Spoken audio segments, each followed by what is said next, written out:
দিনহাটা শহরের ব্যস্ততম পাঁচ মাথা মোড়ে যানজট সমস্যায় নাজেহাল শহরবাসী। শুক্রবার দুপুর নাগাদ যানজটের ফলে সমস্যায় পড়তে হয় এলাকাবাসীদের। এদের সমস্যার সমাধানে কখনো বিএসএফ আবার কখনো কেন্দ্রীয় বাহিনী কিংবা সাধারণ মানুষকে পথে নামতে দেখা যায়। ঘন্টা দেড়েকের বেশি সময় ধরে যানজট চলার পর অবশেষে ট্রাফিক ওসি সেখানে পৌঁছে পরিস্থিতি নিয়ন্ত্রণে আনার চেষ্টা করে বলে জানা গিয়েছে। যেহেতু ভোটের সময় এবছর কোনোভাবেই সিভিক ভলেন্টিয়ারদের কাজে লাগানো যাবে না, এমনটাই নির্দেশ রয়েছে নির্বাচন কমিশনের পক্ষ থেকে। আর সেই নির্দেশের পর থেকেই সমস্ত সিভিক ভলেন্টিয়ারদের ছুটিতে পাঠিয়ে দেওয়া হয়েছে। আর তাতেই ঘটেছে বিপত্তি। পরিস্থিতি একেবারে হাতের বাইরে চলে যায় এদিন। ট্রাফিক পুলিশ নাই, আজকে সিভিকও নাই, কি করা যাবে? কতক্ষণ থেকে দাঁড়িয়ে আছেন? আধা ঘন্টা। আধা ঘন্টা থেকে। কি নাম আপনার?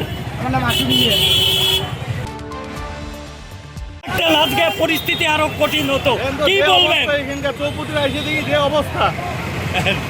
আপনি এমনি কি কাজ করেন? কি কাজ করেন? আমি তো এমনি ওষুধের ব্যবসা করি, আমার ওষুধের দোকান আছে। এসে আপনি নিয়ন্ত্রণ করছেন ট্রাফিক। উপায় নেই, দেখেন পরিস্থিতি দেখে এটা করতে লাগে। কতক্ষণ থেকে এরকম প্রশাসনের কাজ সেটা আমাদের করা লাগে। কতক্ষণ থেকে এরকম হচ্ছে পরিস্থিতি? অনেকক্ষণ ধরা আইসে তো দেখি এখানে এরকম, তার আগে তো কতক্ষণ কি বলবো সেটা তো বলা যায় না।